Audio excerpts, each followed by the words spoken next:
residential and commercial applications. Call 813-493-7369 anytime for great service. That's Merck Air Heating and Air Conditioning in Tampa, wishing everyone a safe and happy holiday season. Tune in every Monday night from 7 to 8 for the Players Show. For the 17th consecutive year, we'll broadcast live from the Press Box Sports Emporium, located at 222 Southdale, Mabry, and Tampa. And sponsored by 8 Man Strong and Staff Cell. We'll review last week's game, preview the upcoming one, and have a different player each week. So come out and join us, or tune in every Monday night from 7 to 8. This is the Tan Talk Radio Network.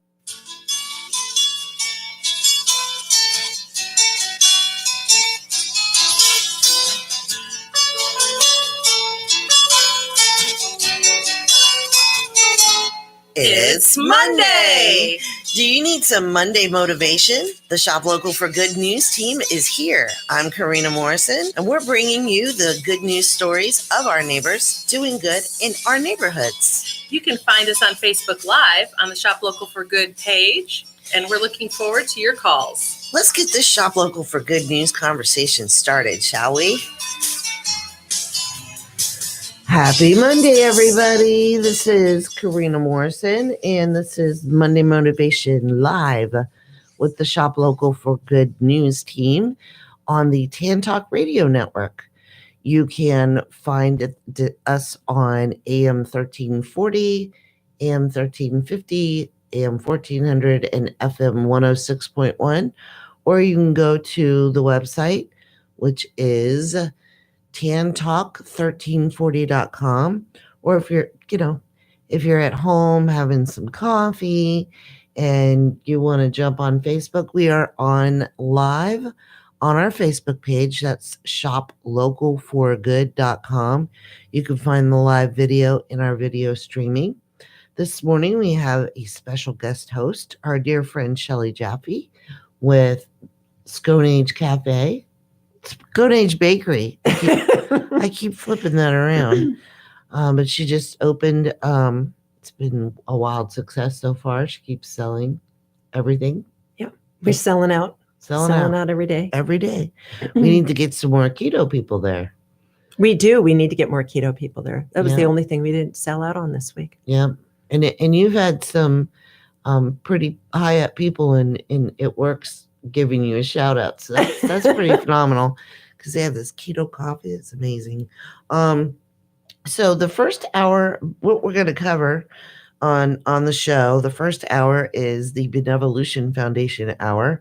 That is a 501c3 nonprofit that I launched this year because I saw a need for like an umbrella nonprofit that strictly focuses on all volunteer, locally focused nonprofit missions, because they need a lot of help. Yeah, they do. They don't usually qualify for the big grants, and they're just constantly scrambling. And the people that run them are, people that have seen a need, and they don't necessarily have the millions of dollars, and so their families too, like scraping up their time and dimes and putting it all out towards the community. And if anybody's listened to me or known me for, I don't know, all you have to do is know me for about 5 minutes. I'm all about building the community stronger and sometimes unique and outside the box ways. That's how the Benevolution Foundation was launched. It actually stands for Benevolence Revolution. Mm-hmm. So we focus on all volunteer managed ones too. That way your donor dollars are empowered that much stronger, because not only do they stay local, you're not paying salaries for some big CEO. Right. Well, you and I have worked together a lot in the last few years to help out local nonprofits, quite a number of them. Yes, we had that one luncheon. Remember that one? We did. It came up in my my Facebook memories the other day. Yes. Women empowering our community. Mm-hmm. That was lovely. That was all the women. That was several of the women-owned nonprofits in the area locally. Yeah. It was awesome. And then we worked together. I helped you with Clearwater Center for the Arts, which was actually And then we worked together on Art in the Park, which was the festival or the market, right? That you we were did a running. monthly art market. Mm-hmm. So, much like what what Shop Local for Good is trying to do, bring back to downtown Clearwater, is our Saturday community market. It's named different things for December because holidays, and we're trying to get people to shop locally with the market vendors that are coming out, and that's at the Station Square. If you know where Station Square City Park is on Cleveland, we're in the private patio right next to it at the Station Square Creative Suites. I love those suites. Yeah, those are great. It's a beautiful building. It is. And Ray is phenomenal to work with. Yeah. He's really phenomenal to work with. Especially when the weather was trying to turn us all into, I'm going to talk about Dorothy and the Wizard of Oz. Trying to take the tents away with 6 of us trying to hold it down, one tent. Not this past Saturday, but Saturday before. And, when you're an entrepreneur, you have to learn how to pivot. Mm-hmm. And so Ray has a couple of the suites that are open and and the suites come with a gorgeous shared kitchen. Oh, yeah. So we just moved inside and had a market inside. And plus, the MarketSpace For Good is part of the indoor market. Right. So getting back to the Benevolution Foundation, what we launched this past week was a program called #Artists, it's plural, Artists for Good. Nice. And so we have, we got our first artist almost right away. His name is Thomasia Martins. And his passion is human rights. He does some work with the Citizens Commission on Human Rights in downtown Clearwater. He actually found out about them while he was doing missionary work over in Africa. Nice. And then he came here, and his work's gorgeous. And so what I'm asking the artists, because I know of some, that put their work in galleries, and some of them end up paying like a 40% commission. And so what I wanted to offer was something a little unique, because I am unique. Well, I know they work hard for their art. Right. My husband's an artist, and he does metallurgy, metal craft. And, when you're at a market and how much time and resources you put into each piece, and they try to, buy it for Chinese prices, it's kind of insulting. This little, like my husband, he makes these scorpions, and, they're handcrafted. Each one is different. Right. And people he sells them for what, 10, Lena? So they're $10, and they have jewels on, and they're pretty. And people are like, they're expecting big box store prices. I think that and this is something I've noticed about the millennials that I love, is the fact that there is a trend going back towards handmade goods and away from mass-produced goods. Because I have a friend of mine from Europe who was having a hard time wrapping her mind around the way some things were being built these days, and the fact that she was having a hard time finding craftsmen who knew how to do old type trades in building a home. So she was having a really tough time finding somebody who knew how to do really old-fashioned lime stucco work and things like this. And she didn't quite understand it. But there had been a trend for a long time, in this country, where we were buying a lot of foreign goods, and because they were very cheap. And the idea is to have a lot of things. Everybody wanted to own a lot. And there's a trend now, fortunately, I think, going back towards that people want quality more than quantity now. And I think you're going to see more and more appreciation for things like what your husband's doing, or, it's not like you'll never get somebody who will complain about something that's handcrafted or, well made being more expensive. But I think there's definitely a trend in this country moving back towards those handcrafted, handmade American goods, and, being proud of manufacturing something that's really quality. I know who you're talking about. Shout out to Normina. Yes. She works across the street from the MarketSpace For Good, Mhm. and she works for the city. And she actually came over to visit the other day, and she loved the space. So going back to hashtag Artists for Good, Yes. Thomasia brought his artwork in, and we have lots of wall space that I want to fill with local art. And I'm just asking for a 25% of their sale donation to the nonprofit, so that then we can crowdfund and pay for the radio time, and and then put together some modules, some seminars that we can teach these nonprofit leaders who are trying to manage volunteers and possibly work one or two jobs at the same time, teach them how to be more effective in the community, and then potentially offer a grant funding for a project they might want to do. But that's the goal. So his work is available at the MarketSpace For Good. And plus, this already was so excited about the whole concept and the mission that I got a text message. He came over and he put his work up, Mhm. and I put together a promotion for him. So the artist will get promoted through us too. And he was so excited. I got a text message and he goes, "I just love what you're doing so much that I'm going to donate 50%." And it floored me, because most artists, if they're in a consignment situation, I think max is 40, and I don't know, but he was just so thrilled. I'm like, thank you. So, I appreciate you. So if you That's come great. in, if you come in, or if you go to any of our events, because I'm promoting them during our holiday pop-ups. But come on in, because you really have to experience art in person, I think. Yeah. You can see it on a picture, but It's not the same. No, it speaks to you better Yeah. if you're standing in front of it. Yeah, absolutely. And he's got some really nice pieces there. So yesterday we also had some visitors, because we have a new fashion artist that we've brought on board, or that we're coaching. And her name is Maxine. Mm-hmm. And she was actually a part of the Festival of Trees.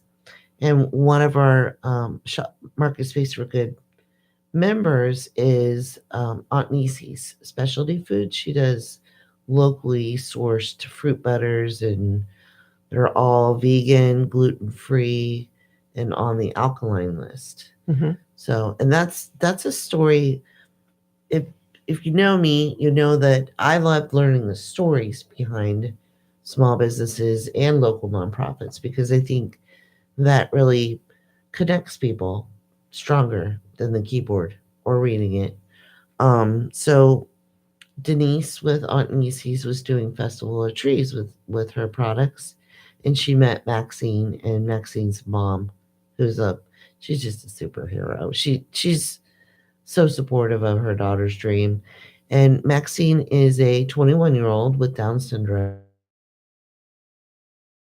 She loves sparkles. So she makes handcrafted headbands and these really beautiful treasure boxes. And Denise encouraged her to get a hold of the Shop Local for Good team, which is Lorena and I and my family, and see about being at the MarketSpace. Excuse me. So we met with Maxine, and so she's an entrepreneur. She's our youngest entrepreneur at the space, and she got to be at the city council meeting with the ARC Foundation. They do amazing work in the community, and she was standing there, and she's so sharp too. She was actually sitting right in front of me while we were waiting, and she comes up with, "I need someone famous to wear my headband." And I'm like, man, this girl is great. I love this kid. So they didn't have a Facebook business page or anything. And we helped them. We set up a Facebook business page for them. And the response from the community is just phenomenal. Now, you and I know how hard it is to get each like. Right. Okay, so within less than 48 hours, she had over 50 likes on her page. Nice. Yeah. She's last I checked, she was over 150 within less than a week. And so everybody loves Maxine. And they actually had some people that came out yesterday, and it's an aunt of someone with differing abilities, extraordinary abilities is what I like to call it. And her niece is coming in, and she does floral arrangements. Oh, nice. The silk flowers. Mm-hmm. So she wants to bring her in and see if the Shop Local for Good team can help her launch her entrepreneurial dreams. And I mean, to have young people in the space is amazing to me, because that's where I get my joy. Not that I don't get my joy from all you other guys. Love you, Denise, but we work as a team together. Right. So drawing, it's shelves basically. Hashtag more than a shelf, but each shelf in the market space is a different small business. Right. That not only, and then they're empowered because it's not a wholesale thing. Someone came in and asked me, do you make money off of each product sold? And I said, no, but I get to keep the vendor. Yeah. And they're like, they laugh. Because, they're business people. They have to sell. Well, it's wonderful what you've done with it in setting up the Shop Local for Good store, because the marketplace, because there are so many little businesses like Maxine that would never have an opportunity to do anything besides market here and there or being invited to a special event. And it's not something where they have the means or the wherewithal to go opening up their own store. And, so you're giving people that step in between where they're not ready for their own brick and mortar, Right. but they need some sort of space where people can go regularly instead of people trying to hunt them down at a market or something, and they can go regularly. And so it's really a wonderful service that you've offered these small businesses. And then I like also the way you've tied the Benevolution Foundation into it, so that you're able to also use that space to help benefit nonprofits as well. So being the serial philanthropist that you are, you've taken a space and created, where somebody can get a shelf for their goods so that they've got a brick and mortar store with their goods in it, without it costing them an arm and a leg, and making it real for them to be able to be in a brick and mortar. And then you've tied that brick and mortar into Benevolution so that you're helping to benefit and help out local nonprofits. It's quite a phenomenal business that you've put together to help, because it helps in both ways. Right. Well, to make it simple, we're an entrepreneur incubator. Yeah. So like Maxine doesn't have a technical business, so she couldn't actually open a store without all the expense. People have no idea how much it costs to start a business, a legal one. Right. And so she's under our entrepreneur incubator umbrella. We manage her sales, and then we help her, set up things that are marketing tools so that she can expand, and then bring the resources in to invest in, setting it. And then we can show her how to do all that. Show her mom. Right. Her and her mom. Right. Her mom is amazing. And, to see a mom of an extraordinary person like Maxine, and to understand how much it takes, because Maxine has 4 other brothers and sisters, and they're all very, very supportive of her. I love watching the interaction with the community with Maxine's page too, because we help them manage it. And it takes a lot to start a small business. It does. And to operate it is expensive. And so that's why when you go into a small business, especially one, the reason why I launched Shop Local for Good was to connect the community through kind of like a circle.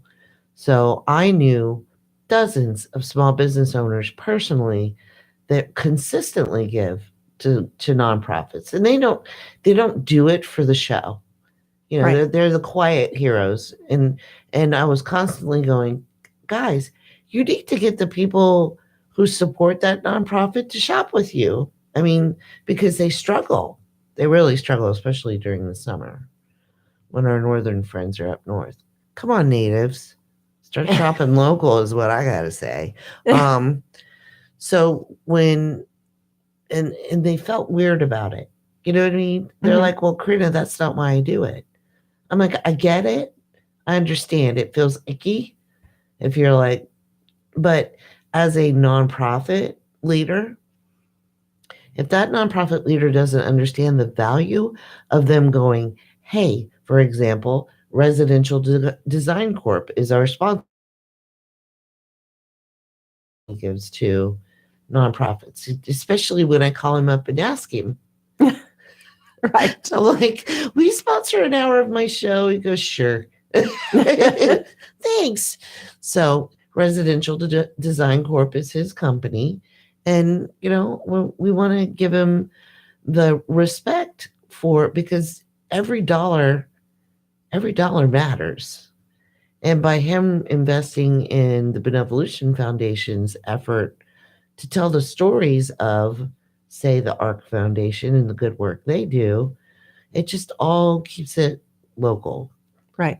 So Shop Local for Good launched to encourage small business owners to not only help support the all volunteer locally managed nonprofits, but to help vet them, because there are a lot of them, and some of them don't operate at the same integrity level that I expect from everybody. Right.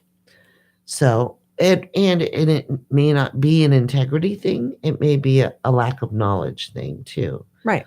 So you work with the leadership, and you can identify, I have the time to do that.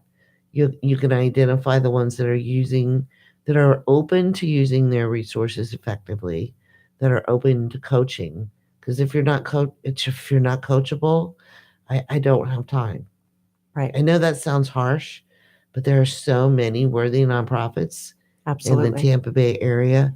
If I'm kind of stubborn, and I'll stick with you for a while, but if all you're coming up with are excuses of why you can't do what I'm coaching you on, then I've got to move on. Right. Now like you said, you're vetting your nonprofits. Yes. So, I think one of the hardest things for somebody who wants to donate to a nonprofit is, am I donating to a nonprofit who's actually going to use my money to do what they say they're going to do? Or am I giving them my money and then it's being used in some other way? And we know that even,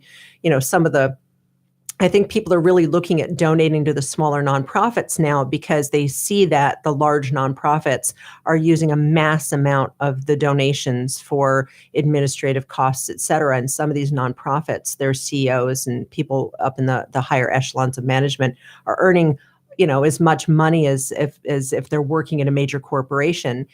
And it's a shame to see so much of your money going into people's pockets as opposed to going to help people. So I think there are more and more people looking for smaller nonprofits where there's a better chance that their money may be actually being used for that purpose. So you're vetting your nonprofits. So you would be a good source for anybody to contact who's looking for a valid small nonprofit that they could donate to be able to support and know that their money is actually going where it's supposed to go. Correct. Or if they don't have that time, they donate to the Benevolution Foundation as an umbrella organization. Right.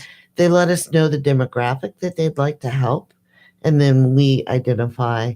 And then I will definitely stay in touch with our donors to let them know, here's what we've done, because that's very important too. Yeah. Which is what I want to go over through and make sure that these nonprofit leaders understand. One small business owner was slightly horrified because he had donated a significant amount of resources to a local nonprofit, and this nonprofit never sent them a thank you letter, never called, not even an email, and had the nerve to ask for more.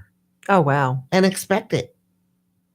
And this person said, I don't ever want any of my resources to go back to that nonprofit because I feel disrespected. Yeah. They didn't even announce. I mean, they didn't even give them a shout out. And come on, that takes 2 minutes. Right. So that needs to be understood as well. Mhm. Now, what the difference is between the nonprofits and the larger ones too is the rating system, because there is a nationally known rating system that people will push back on me. Well, they're not rated by, I'm not going to say the name, but they're not rated by this organization. Mhm. And when I explained to them, and it's pretty well established organization, but their standards are so out of reach for a local nonprofit. In order to even be considered for rating on this platform, you have to collect $1 million for 5 years in a row. Right. Which leaves a lot of people out, Yeah. and I don't think a lot of people realize that, Yeah. it's, it's the same thing across a lot of businesses, here in this country. We've got, for example, there are tons of farms here in Florida that raise organic meat. Right. And they raise it organically, but they can't sell it certified organic because the USDA has not put a USDA certified organic slaughterhouse in this state.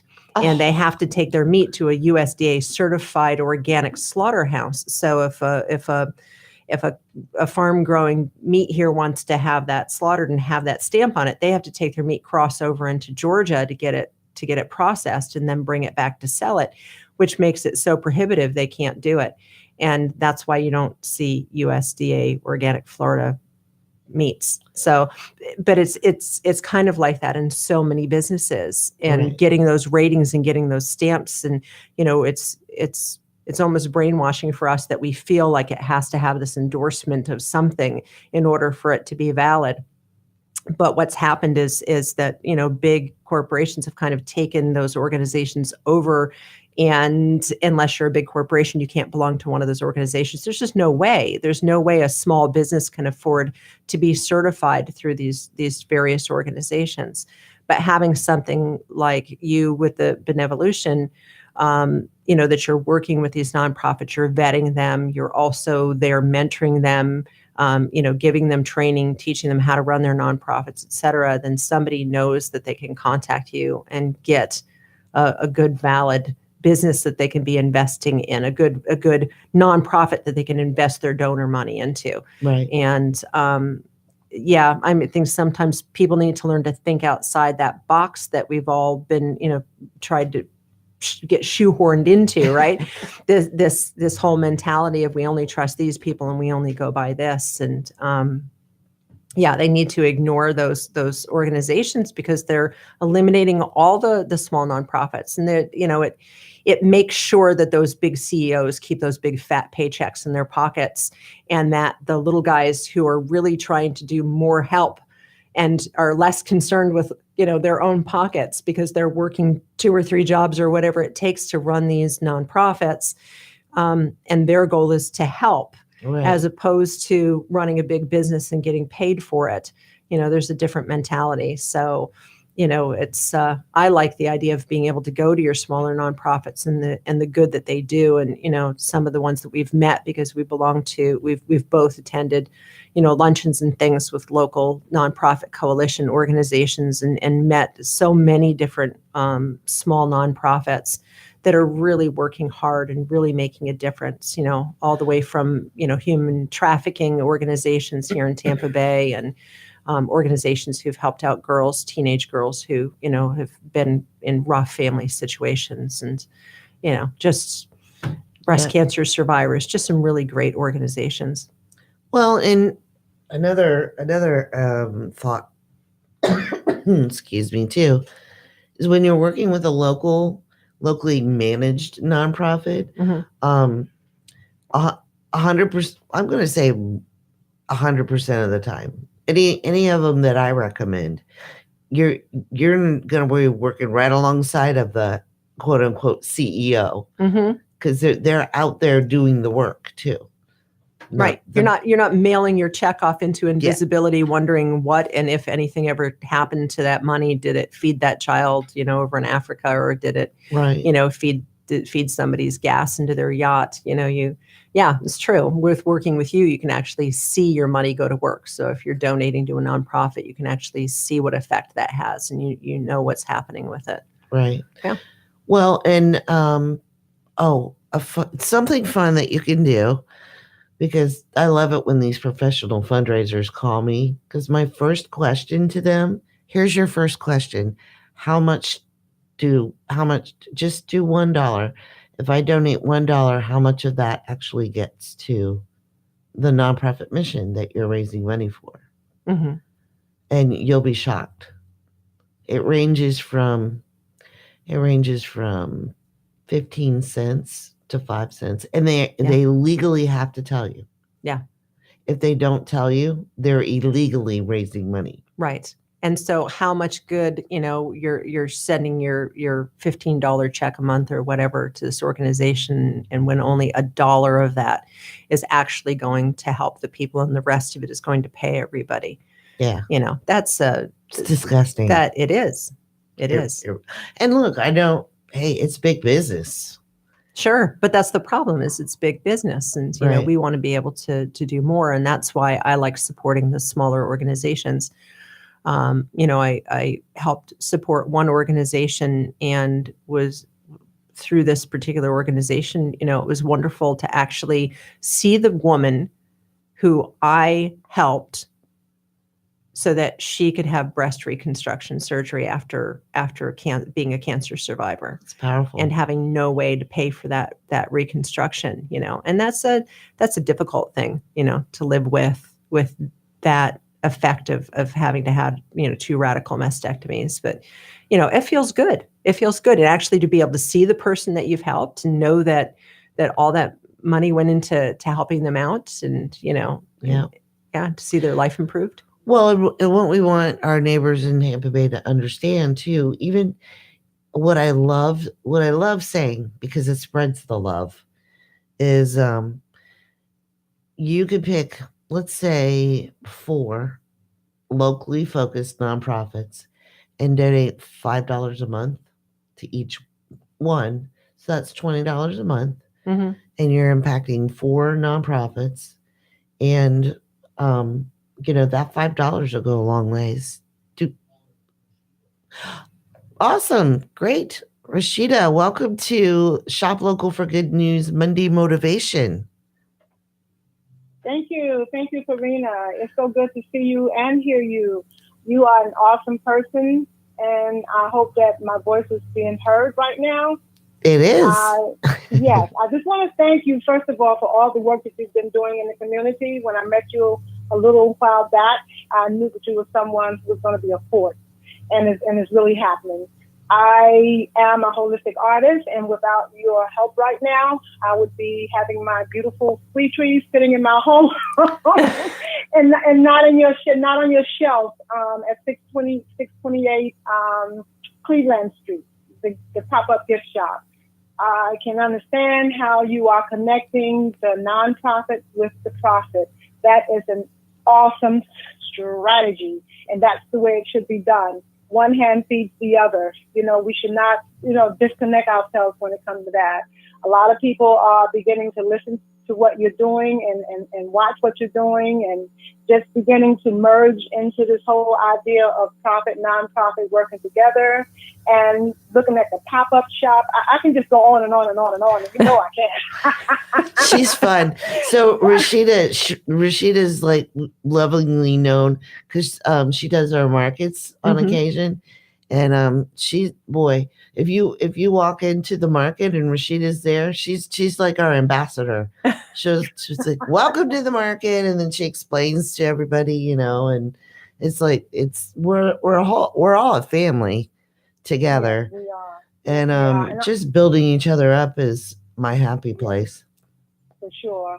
Before I go off, Karena, I just want to say that as a senior in the community, well into her 60s, it would be very challenging for me to do every market with the way things are situated in the communities that actually have the market. So having my art on your shelf is a blessing, and I really thank you for that. I really do. You're welcome. And we love you. Signing off. All right. Bye-bye. We should let people know, too, local people can call in. So it is a call-in show. If you want to be able to talk to Karena or I, and you can, or me. And you can call it 441-3000. That's 727. So 727-441-3000, or call us toll free at 1-866-826-1340. Those numbers are dark. Those are the numbers. So yes, I met Rashida when I was doing work in the Greenwood community. Oh wow. And I love what she does. So she works part-time for the schools. Mm-hmm. And she was explaining to me, she's a motivational speaker, and she does meditation. And so what she does with the sweet trees, they're like a meditation tool as well. And she teaches the kids to breathe. So, when they're feeling frustrated, a lot of kids, they're just rushed from thing to thing to thing, Mm-hmm. And I think that's a lot of what's going on in our schools there's so much going on in our schools, with the sadness and all the bullying and so anyway, she does the younger kids, and she teaches them how to breathe and recognize their emotion and, move past whatever anger or whatever they're feeling. Because a lot of these kids are dealing with a lot of stuff at home. Yeah. And that's when I grow up, I want to be a teacher. That's what my degree is in, actually, education. So I when I was third grade, Mrs. DeWitt, and I'd love to find her one day.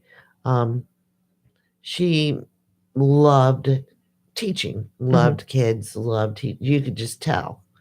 And I was one of those feisty little redheaded girls that, was excited to be there, always wanted to answer the questions because you knew the answers, not to be a braggart or whatever. I was ahead of everybody. Right. And she encouraged that, but in a way to where she encouraged me to be like a mentor or teaching my neighbor things on, she coached me on teaching. So I'm pretty sure since third grade, I've wanted to be a teacher. So, and I've home educated for over 25 years. I have taught in all different scenarios. Right. But now you're teaching businesses, and you're teaching small entrepreneurial business people how to run their businesses, and you're teaching nonprofits how to effectively run their nonprofit organizations as well. So, well, and I don't know everything. I don't want to say that, but I have lived my life pretty much outside the box.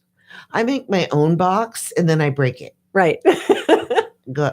Because I've constantly just been that way. I look at things a little differently, and I try to take in the whole scenario. I like to solve problems. So that's my thing. And so when I'm coaching someone, I will never tell them to go a direction that I haven't tested or that I don't personally know someone successful that has tried it and then it works for them. Mm-hmm. So, and my integrity is everything to me. So if somebody is going to invest in Shop Local for Good or the Benevolution Foundation, you're always going to get 110% of Karena, because I respect how hard it is to earn $1. And I really respect it when people trust me in my advice. Well, I can attest to that because I've witnessed it over and over and over again over the last however many years we've been friends now. Oh my gosh. Yeah, it's been a while. I think it has been probably about 6 years or something. Sometimes to the detriment of my health. You are the same way. You're the same way. No. So I do want to talk a little bit about, because you are a small business owner and you do have experience with managing an all volunteer nonprofit. Yes. A little bit of feedback for our Tampa Bay neighbors who may be small business owners, some advice that you would have for them on other than, connecting with the Benevolution Foundation, where do they start on, first of all, you would need to identify what kind of capital that you want to donate. Right. You don't want to put your business or I'll fuss at you. You don't want to put your business in jeopardy by donating too much. No, you don't. And you want to, I think if you want to do the most good for an organization, one of the things that helps is if you align what it is that you're passionate about. Now, it doesn't mean that your business has to be associated with it. So, I have my bakery. It doesn't mean that I would only be donating to a food bank, certainly, obviously, as we go along, I'm making connections with some local food organizations around in the Dunedin area where I'll be able to donate anything left over so that hungry people get it, because I will not waste. I will always give that food away before I will ever waste it. But there are things, as in addition to our businesses, that we're passionate about. For example, that Larry and I, my husband and I, are both extraordinarily passionate about human rights, in particular about human trafficking. And a lot of people don't realize that Florida is number 3 in the country on human trafficking, and Tampa is number 2 in the state of Florida for human trafficking. And, a lot of that is women who are trafficked, women and children these days, and young men too, being trafficked for sex. And so my husband and I are both feel very strongly about a responsibility to end slavery, and we've got, well over 27 million people on this planet that are slaves still, even though slavery was supposed to have been abolished. And we have a number of those people who are enslaved in this country, and it's hidden. So people don't think about it. And so that's something we're both very passionate about. So we tend to find organizations that help rescue trafficked people. And we deal with several of those in the Tampa Bay area. And we try and help support those. And so that's where a lot of our support goes. And it's successful in that because we're passionate about it, and we have that close connection. And I think that's important for any small business owner, any business owner who wants to be able to donate, is search for something that really speaks to your heart, because you're going to get involved and you're going to get more involved. And so we see what these organizations are doing, and, we see what good they're doing, and we see who they're helping.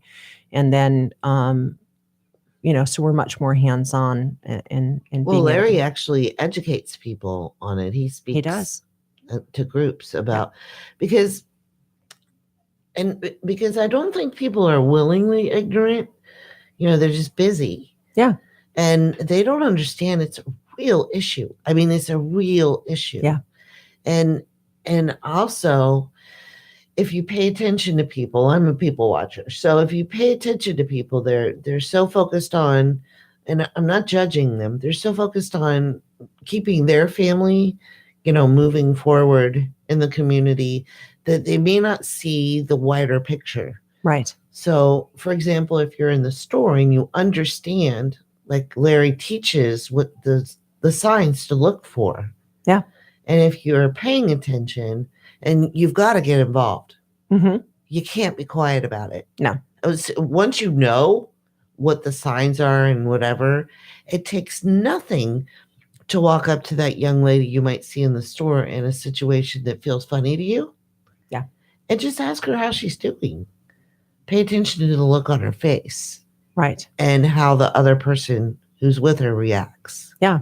And parents, he also teaches he does a number of seminars on human trafficking. And one of them too is to teach parents the sign. One of the most insidious things happening now are the kids being targeted online and then being groomed, and then, being groomed to then meet offline where they can be picked up and trafficked. And they can live in your home, and your child can be trafficked while they're living in your home and you not even know about it. You're off at work and your child is being sold without you even knowing about it, right under your own roof. And people don't realize that. Yeah, it's horrifying. And so he teaches about that and how to protect your children and how to learn the signs, because so many, there are documentaries out now, on the horrors of children who've been trafficked in their own homes, and parents being unaware. And it's not that these parents don't care. It's just so well hidden, because these children are being told, if you breathe a word, we'll kill your family, we'll go after your family, whatever. They're being so heavily manipulated that they will do everything they can to hide that from their families. And knowing the signs, you have to know how to spot these things, and it's so extraordinarily important. Yeah. So and Larry, thank you for letting me mention that, because right now he's been delivering seminars down in the Human Rights Center in downtown Clearwater, but he delivers them all over the place. So if you have an organization or a school and you want him to be able to, because he delivers seminars to children too, to help protect themselves, to make sure that they don't get caught in the trap. So if you have a school or an organization or anything and you want him to be able to come in and speak on this, Larry's been doing this for years, and this is his true passion. You can always Google Larry Jaffe, you'll find him and you can contact him. Yeah, Jaffe. Mm-hmm. Jaffe. You can also find him and he's watching right now, you can also find him on Facebook. And talk to him about coming out and speaking to your organization, your school, etc. So, well, even if, especially if you're a nonprofit that does social services, yes, you absolutely need this training. Yeah. And it is a very, very heavy subject, but I do want to give a shout out to Larry, because now it's not a funny subject, but he does lighten it up, and he's not going to come in and scare the bejeebus out of all the kids, but it is a serious topic that he handles really well with the kids. It's not like he's going to give them all nightmares. Yeah, he was delivering one seminar to a group of school children, and the kids spoke up and they said, people are always telling us, don't do this, don't do that. But they never really told us why. Right. Why shouldn't I do that? What are the ramifications if I do that? What happens? And from listening to what Larry said to them, and it's not a lecture, it's more of a conversation with them. They said, now we understand why we shouldn't do these things. Now we know why. It's not just don't do that, listen to me. Right. And so it's not you're being talked to. He's not lecturing them and talking to them. He does a great job of connecting with the kids. And they really understood why they shouldn't be doing certain things and what risk it puts them at. And they were really grateful for that, if finally we get it, Right. We're not just being told no. Yeah. And it's important.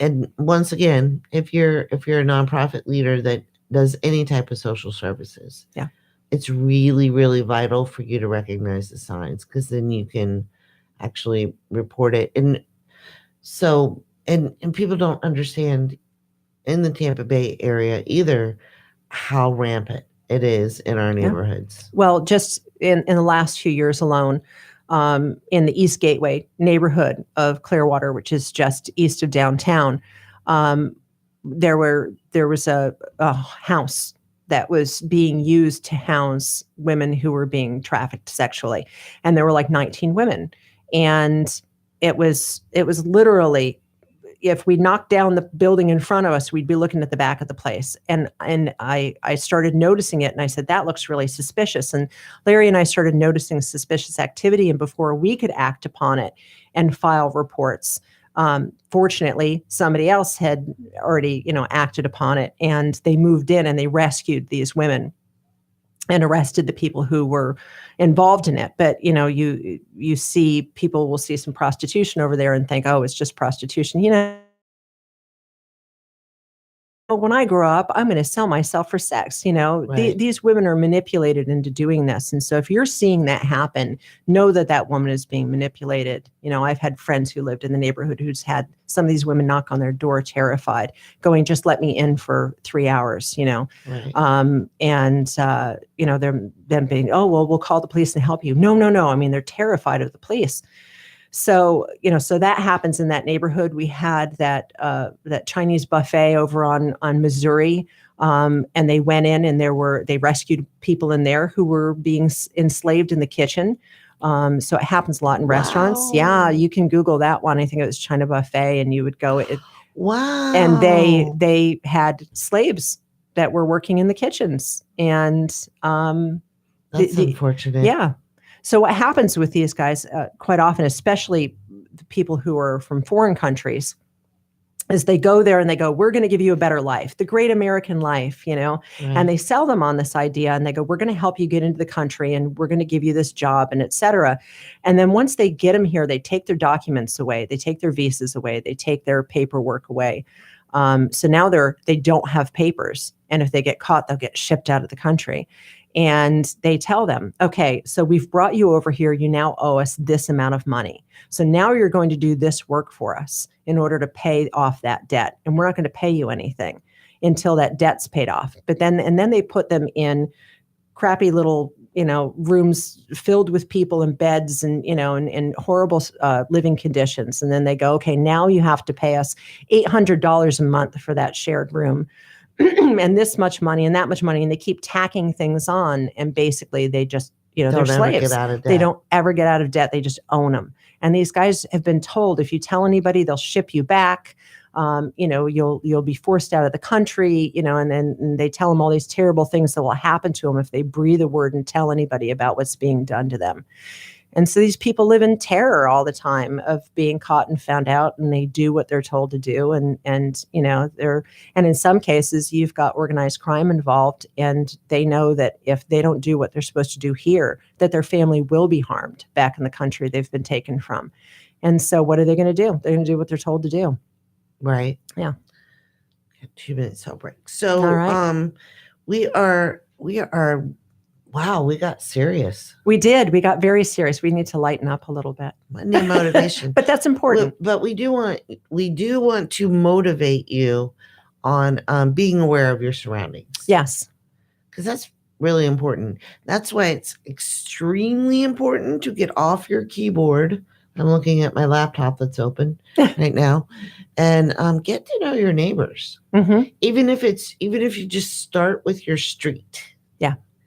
Because what I love doing, and I come from a background that, I don't, between my kids and I, we've probably talked to tens of thousands of people, only because of the activism that I've done in the past. Right. And some of the activism, some of the conversations have been political, and sometimes those are, not so. I was watching the political discourse in our country just break apart and that's why last year I decided to go the Shop Local for Good route and strengthen our communities one neighbor at a time through the nonprofits and the small businesses. Now, when we come back, we're going to talk a little bit more about how you as a small business owner or a neighbor doing good in our neighborhood can make a difference. So this is shoplocalforgoodnews.com. That's shoplocalforgoodnews.com, and we'll be back after the break.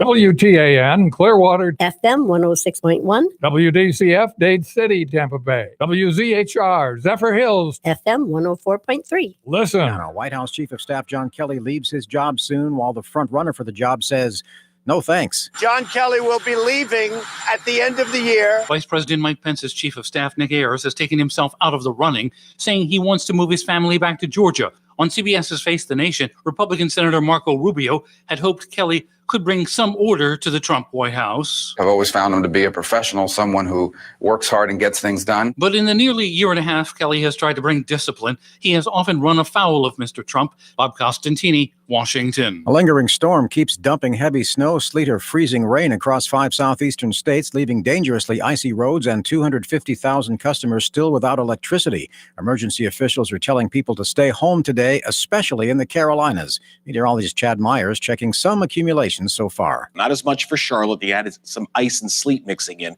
but for Asheville and Winston-Salem and all those areas really picked up almost that 1.5 feet of snow there. Substantial airline delays and flight cancellations continue this morning, reaching out across the country with planes stuck at southeastern airports.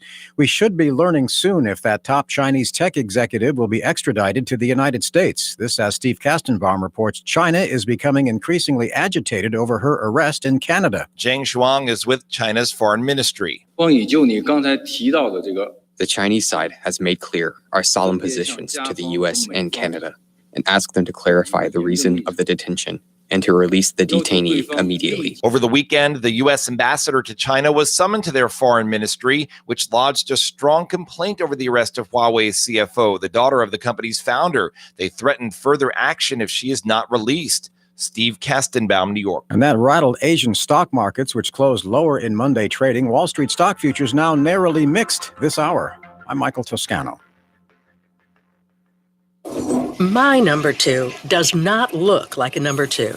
I don't know what to call it. Is there a number 3? Table for 4, please. Anything close to the restroom. A middle seat with these stomach problems? That's my fear of flying. Sound like you? If it does, you could be one of the many people with a digestive condition called exocrine pancreatic insufficiency, or EPI. Even if you don't know what EPI is, you might know the symptoms: frequent diarrhea, gas, bloating, stomach pain. If you have even just one of these symptoms, you could still have EPI, because not everybody experiences EPI the same way, which is why it's so important to open up to your doctor about all your symptoms. And the good news is, EPI is manageable. So don't keep a lid on it. Go to identifyepi.com, complete the symptom checker, and use it to have a conversation with your doctor. Don't keep a lid on it. Visit identifyepi.com. Brought to you by AbbVie. Hi, this is John Austin, host of the Book Club on the Tan Talk Radio Network. I spent 35 years in publishing, and today I want to tell you about a book that could change your life. The book is No Cash, No Problem. The author is Dave Wagenford. Dave Wagenford is one of the greatest barter experts in the world. He's bartered over $500 million in goods and services. If you want to remodel your home, but the cost is just too high, or maybe there's an automobile will allow you to do both of those things, plus hundreds more with little or no cash. Maybe you're a business owner with a cash flow problem that leads to low or non-existing profits. Read this book and see how you can increase your cash flow and your profits by time-proven techniques. The book again is No Cash, No Problem, and you can buy it now online at www.tantalknetwork.com. Click on the book and follow the instructions, or pick up the phone and call Lola at 727-441-3311. The book costs only $6.99. So do yourself a favor and buy the book today. Cyberknife Center Tampa in Tampa says, by opening our hearts for the holidays and joining in for our Toys for Joy campaign, we can show these children that they can still count on grown-ups for strength, support, and most of all, love. That's message courtesy of Cyberknife Center Tampa at 5935 Webb Road in Tampa. They're always working to move our community in a positive direction.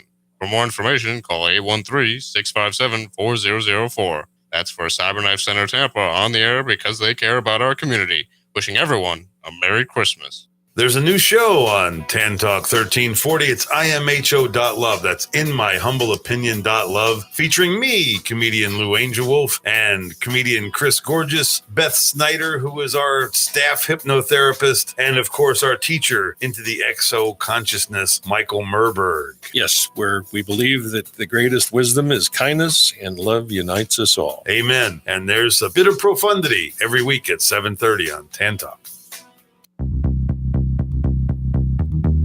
Enter the battleground of ideas every Tuesday, 3 p.m. to 4 with The Social Report. Discussing local activism, political corruption, and international issues. The Social Report, every Tuesday, 3 to 4 with me, Chris Stanzel, on the Tan Talk Radio Network. Check us out at socialreportradio.com. Hi, this is Tim Del Toro. And I'm Lou Angel Wolf, and we are the Grease Gurus. Our show is broadcast every Saturday morning live at WTAN Tan Talk Radio 1340. That's 10 o'clock every Saturday morning for an automotive forum that is flavored with humor and insight. We encourage you to call in and be part of the Grease Gurus show. We'd love to have you, and we will certainly help you find your inner grease. This show is sponsored by Tim's Performance Service Center and beautiful Tarpon Springs at 906 Verona Place. And you can reach us personally at 727-543-1601. Aha. Hey, did you know there's a live psychology talk show Thursday and Friday at noon where you can call in and get free guidance and also learn several different topics relating to ending the stigma of mental health? It's called Moments of Clarity on WTAN 1340 AM. It's with licensed therapist Tiffany Warner, who will try to end the stigma of mental health. But the only way you can do that is to listen to Moments of Clarity Thursday and Friday at noon on WTAN 1340 AM, the Tan Talk Radio Network. Hi, this is Jay Leno. Hey, this is Ted Nugent. Hi, everybody. This is David Hobbs. Hi, this is Bob Varsho. Hey, this is Danny the Count Coker. Hey, this is comedian, author, and most importantly, vintage race car driver Adam Carolla. Hi, this is Shirley Cha-Cha Muldowney. I'm John Forrest. Hey, this is Jack Roush. And you're listening to Nostalgic Radio and Cars. That's Nostalgic Radio and Cars with the most fascinating and legendary names in motorsports every Tuesday from 7 to 8 p.m. right here on the Tan Talk Radio Network. This is the Tan Talk Radio Network.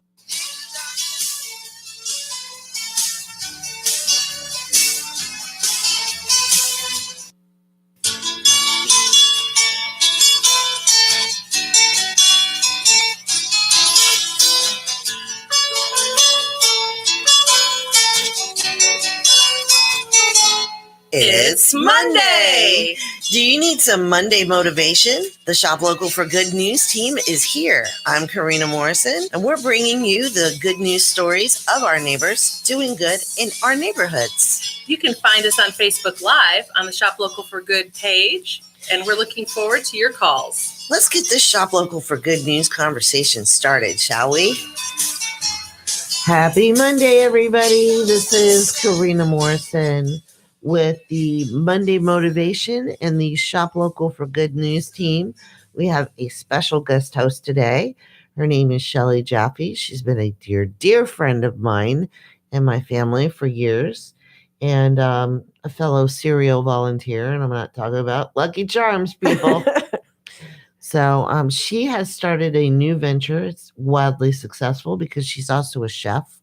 Oh, she's one of my favorite chefs on the planet. She made the best birthday cupcakes for my daughter's 21st birthday because she also has a crush on my daughter. Well, yeah, I mean, and you know that I love you when I make, because we don't make cupcakes. We don't make cupcakes over at the Scone. You know, I have a great friend of mine who has a place over in Safety Harbor. She makes cupcakes. So I don't make cupcakes. I make cream keys. I'll tell you about later. They were but yeah, good. we made those. Yeah, Lorena's excited about learning. I want to give a shout out to my camera woman, who is also my daughter, who also started a new adventure this week too. She's very excited. Yes, she gets to learn from Chef Shelly. I know my entire family is excited that my daughter is working for you now. Well, I told her, I said, the family will really love it when you start, making them quiche for breakfast. So, but tell us a little bit more about your business. Well, it's just a little backup history on me. Yeah. I was 18 months old, and I was outside of my great aunt's house. My mother had taken my sister and I over there, and we were prepping for a family holiday meal. And I was outside playing with my sister, and it was kind of drizzly, typical, New York spring weather. It can get kind of nasty. And so they had us come inside, and I went in, and my aunt was weaving the top for the lattice top for a cherry pie. And I was totally engrossed in what she was doing. And so I wanted to see. So she had me pull over the stool, and I was watching her, and I wanted to help her. And she said, well, no, when you get a little bit older, I'll teach you how to do this. But as soon as I'm done with this, we'll make some cookies. And we did. We made cookies together. But it was at that very moment at 18 months old that I went, this is what I want to do. Mm-hmm. This is fun.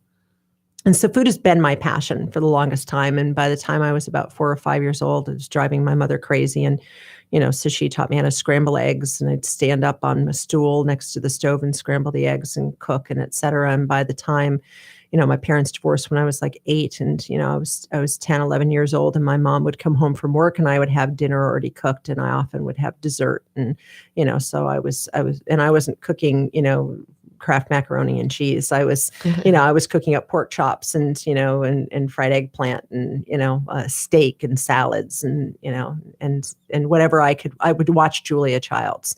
When I was a kid, that was, I loved to sit there and watch Julia Childs on PBS. Awesome. So it's always been my passion. And then I grew up in upstate New York. So, although I got to spend a lot of time down in the city because a lot of my family lived down there, I grew up around the farms. And so farm to table was native to me. And I thought it was really funny when farm to table started becoming popular, because that's all I ever did was farm to table. I thought there's another way you do food. And I learned that there was when I started out working at Food Services of America in New Jersey. And that was 29 years ago. And and moved up through the ranks as a kitchen manager there at Food Services. It was a good experience because it taught me how to be professional in a kitchen, but it was an interesting experience and one that drove me even more to just be giving people really good food instead of mass-produced food. And to 500 people in a cafeteria, I wanted to make sure I was making good stuff. So, and I have gone through a lot of evolution as a chef over the years, partially because of being a mom. I didn't want to be working 70 hours in a kitchen and pay somebody else to raise my children, Right. So I got creative, and I was, I taught home ec in a couple of different schools, wrote the curriculum for home ec in the Kent School District in Washington State, and worked in home ec there and catered on the weekends and, got really creative. And then as my girls got older, I, went back into being able to, chef. And then finally, amazingly. Wait. You've also rescued a couple restaurants too. Yes, I have. I've actually helped rescue That's cool. several restaurants, which I still do. I mean, it doesn't matter what I'm doing, as you well know. It doesn't matter how busy we are. We will always make time to help people out. So I've gone in and helped people debug what's going on with their restaurant and where they're losing money, and help them redo menus or cost things out, or whatever it takes to get them profitable.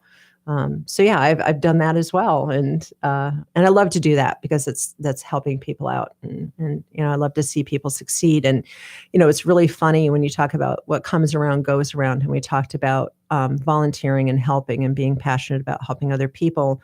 And I was very fortunate that part of my background too is that I started doing nutritional consultation like 25 years ago, and that dovetailed into my cooking. And a lot of the cooking that I've done over the years has been for people who have various different health issues, whether it's an autoimmune disease or they're following a specific diet or something like that. And I ended up being called by a friend of mine who's a chiropractor in downtown Clearwater, Matt over at Body Right Chiropractic. And he called me up and he said, my nutritionist just quit and I need some help. Can you please come in and cover until I can sort this all out? And I said, sure. And I met a really wonderful couple there, and I helped both of them through diet and nutrition to be able to sort some things out. She's doing great. And honestly, he's doing much better too. And I still stay in touch with him and still work with him. And when I wanted to get this place open, when I wanted to open up the Scone Age, anybody knows the challenge of opening a business is the financial. And I had some of the money, but we didn't have everything. And we went out to breakfast with these friends of ours, people who had become friends of ours through the help that I had given them. And when they heard about what I wanted to do, they stepped up and said, we will lend you the rest of the money that you need to open. Wow, that's huge. And that's awesome. But that's, it's incredible to me that some people would do that. And, I certainly didn't expect it. And I've thanked them profusely for that. But to have the wife look at me the other day and say, you keep thanking us and you keep thanking us for helping you. And she started to tear up and cry. And she said, but what you did to help us out and to heal, to help me heal, and to help him heal, and to help us be much healthier was really valuable. And that's why I do what I do. Really. Yeah. So that's what I do. So, we use mostly organic ingredients in our stuff at the Scone Age Bakery. We have the Scone Age Bakery and Cafe, and it's kind of like, we opened up 2 weeks ago on Skinner Boulevard in Dunedin. We're right across from Eli's Barbecue. We're right on the Pinellas Trail. So if you come down the Pinellas Trail, you'll see us. It's an adorable little Florida Cracker cottage, 1915 cottage. I love it. And anybody who knows me knows one of my other passions has been design and restoration, which has kind of been my little hobby horse on the side. And I've done quite a bit of that over the years too. So we did the design on this place and the restoration on it. And we absolutely love the place. So it's 332 Skinner Boulevard. And we use very high quality ingredients in our products. And I think that makes a difference. I had somebody from Italy come in yesterday. He's visiting the United States right now. And he said, your pastries are truly authentic European pastries. He said, this is what I buy in Italy. He's from Rome. Wow. And he said, we have a hard time finding them even in Rome now because it's being mass produced. He said, what you make is like what a grandma would make, real pastries. So we make those. I make, authentic European pastries. And then also in order to be able to satisfy people with special dietary needs, I make gluten-free products. I make keto products, and et cetera. So, vegan. And vegan. Yes. Yeah. So tell me about this macaroni and cheese that you do. She also, okay, let me just warn everybody, if you're hungry, she has an Instagram account that'll just kill you. I mean, because you're also phenomenal at taking pictures of your lovely food. Oh, thank you. And I follow her on Instagram, what's your Instagram? Oh my goodness. Larry, what's our Instagram? Scone Age Bakery, I believe, is the Instagram account. Is it the Scone Age It might be Bakery? this. I'll look it up before we're done here. Yeah. Or Larry will have to message, and Lorena will watch for that, I'm sure. But isn't that terrible? Because I take the pictures and stuff and then Larry posts them up on Instagram because I'm so busy cooking. I'm like, get it done, snap a shot. He takes care of posting. No, you stick with that. So, So, by the way, we're on Facebook Live, Shop Local for Good Facebook, Shop Local for Good Facebook. And I'm sure Larry will the comments. Yes, because we found out that Larry came up with the Scone Age like 11 years ago. And we thought, great, this is terrific. And so we've had that name for the last 11 years. And then we opened up the brick and mortar and we put the name on the brick and mortar because we really liked it. And so did everybody else. So we went, hey, this is great. And then we ended up finding out that there's a place in California. They make granola primarily, I think. But, we're not doing the same things, but it's not a big deal. We're on opposite coasts, but but if you're trying to look for us, be watchful that you're following the right Scone Age Bakery and Cafe. It's on Instagram. It's the Scone Age Bakery. Thank you, Larry. The Scone Age Bakery. There you go. The Scone Age Bakery. Cool. But anyway, if you're hungry and you probably shouldn't look at. Just go look at the real stuff and have some to eat. Yeah. Well, you can check us out and see what the pictures look like. Yeah, so, well, that's true. Sorry. Yeah. Marketing fail on my part. I was just sitting at the MarketSpace going, oh. So explain the macaroni and cheese. Oh, okay. So we talk about macaroni and cheese a lot on this show. We do, because you have the Macaroni and Cheese Festival every year. So, and it was so funny because Lorena tried out the mac and cheese at the Scone and she said, this isn't the mac and cheese you had at the Macaroni and Cheese Festival. I said, no. And she's like, you have to have this at the Mac and Cheese Festival. So I wanted to nod to the fact that we are in a southern state. I was making macaroni and cheese before, and I was making what I grew up on, and it's very much a New York style baked macaroni and cheese. And I thought, wait a second, I'm in Florida. I should nod. And everybody knows the big thing in the South is pimento cheese. Yummy. Yes, and we grew up on it. Now I'm not going to use straight pimento cheese in a macaroni and cheese because the mayonnaise would not be a good idea. Right. So I came up with my own version of a pimento cheese, which has pimento and smoked paprika and a bunch of other crazy, delicious stuff in it. Yummy. And we mix that with an organic gluten-free pasta that you cannot tell is gluten-free. So it doesn't make a difference whether you eat gluten-free or not. You won't know the difference. And we mix that up and bake it to order. We do. We bake it to order. So we always ask people to be patient when they come in because it'll take approximately 10 to 15 minutes for you to get hot foods when you order them because we don't, we're not pulling it out of a freezer or something like that. So things are made fresh. Like when you order a salad, we actually make it when you order it. We don't have a bunch of pre-made salads sitting in a case. Oh, it just tastes so much better that way. Yeah. It really does. The vegetables are cut fresh and yeah, absolutely. So so we are a bakery and that's primarily what we are, but people also wanted to be able to have some light foods. So we came up with some foods that are bakery centric. So they're, the mac and cheese, of course, is baked. So that's, it's a baked item. I also do a quiche. And most places people go, I don't like quiche very much. It's all watery. And no, it's watery because most restaurants will make it with milk because that's cheap. But quiche shouldn't be made with milk. And you will end up with a watery, heavy, yucky, sloppy, it's horrible. I won't eat quiche in most places either. And quiche is supposed to be made with heavy cream, but heavy cream is expensive. And, in our case, we're using grass-fed organic heavy cream. Wow. But when you eat one of our quiches, they're silky, they're light, and they're not sloppy, messy. They're creamy and silky and delicious. And so we make quiche fresh every day. And we have that for breakfast and lunch. We're open Wednesday through Sunday. And so we do that every day now because people had it for brunch on the weekends and they wanted it during the week.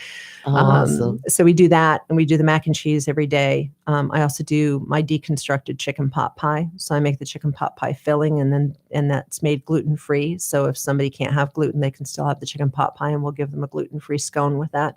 But if they do eat the gluten, I make a wonderful pie crust that's baked separate. So when you order it, I set the pie crust kind of half on it, half off it. So that way your pie crust, unlike a regular pot pie, it's not soggy. You can take that crust and break off pieces and dip it in It's really cool. It's in strips, right? I actually make a circle. Yeah, okay, I cut a circle and I just kind of set that kind of askew to the side and you can pick it up and dip it or break it up into pieces and mash it into it or however you like your crust, but it keeps the crust nice and flaky and etc. before you partake in devouring it. I'm hungry.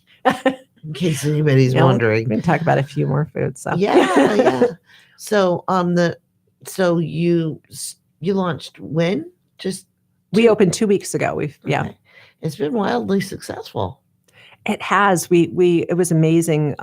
We didn't expect it, but when we put the grand opening up, it went viral. It went totally viral.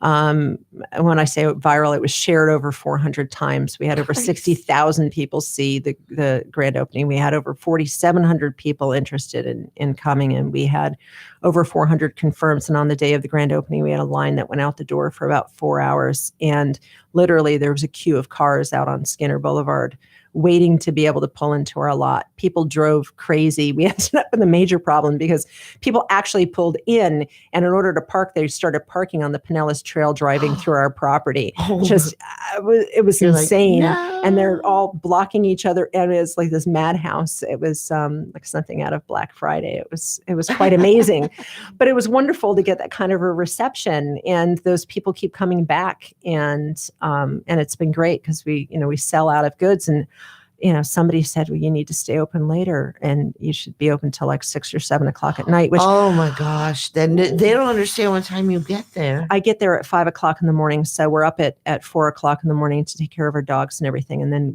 I start baking at 5 o'clock in the morning. And there's a lot of stuff that I produce in that 3 hours before we open. And then I'm still producing to make sure that we keep those shelves. So, Lorena can attest, I'm baking until, like 1 o'clock. And then we finally cut it off at 1 o'clock and go, okay, that's it.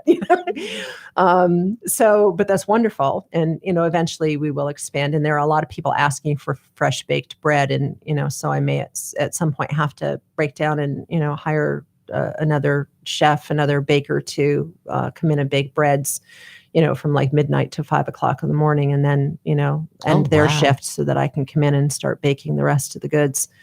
Something y'all need to know about Shelly, her standards are astronomically high. She and I get along really, really well because we hold ourselves to high standards. Yeah.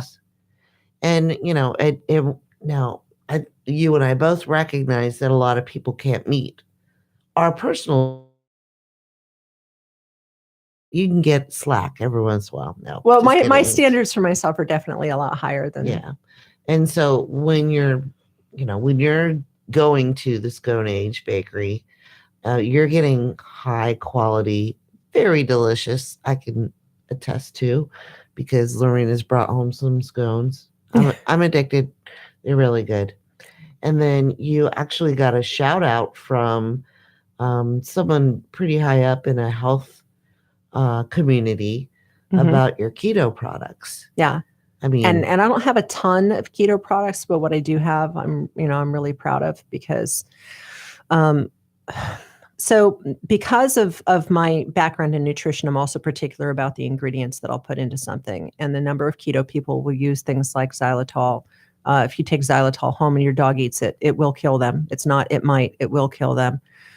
It's absolute poison to them. They'll use your erythritol. Those types of alcohol sugars are non-digestible by our bodies. And people come up with lots of justifications as to why it's okay to eat it, because your body manufactures blah, blah, blah.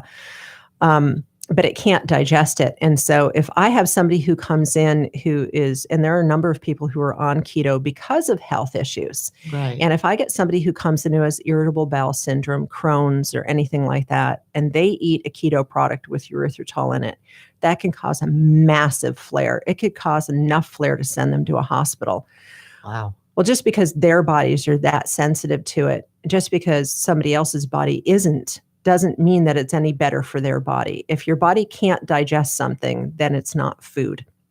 There you go. And I won't put that in my food. And, I've had some people get frustrated with me, but I just won't stand down on that. I'm not going to put an ingredient in there that's not good. It's just like I won't use the white powdered stevias, because what does it take to take a green plant, turn it into a white powder? Just think about that for a minute. Bleach. That doesn't happen naturally. Right. It happens by processing. Yeah. And I don't care if in the end they say that it's clean now, and it tests fine. It's a process that it goes through. And so I want to keep things more whole. So on the keto side of things, I use just a touch of pure monk fruit. Now, this stuff's expensive. 3.5 ounces is $30. Right. It's not cheap, but you hardly need any of it. Right. And so I use that in my keto products. And it is the most expensive product that you can get, but it's also the least refined. And instead of being a white powder, it's this brownish powder that smells almost molassesy, maple sugary. And it's truly just monk fruit juice, or Lohan. Understand it, because they'll list Lohan is one thing and monk fruit is another. It's the same thing. It's Lohan Gao, and it's from China, and but it's the only place that can grow it. Okay. They own those plants and they won't let anybody else have them. Wow. Yeah, you cannot take it. It's illegal to remove Lohan from the country.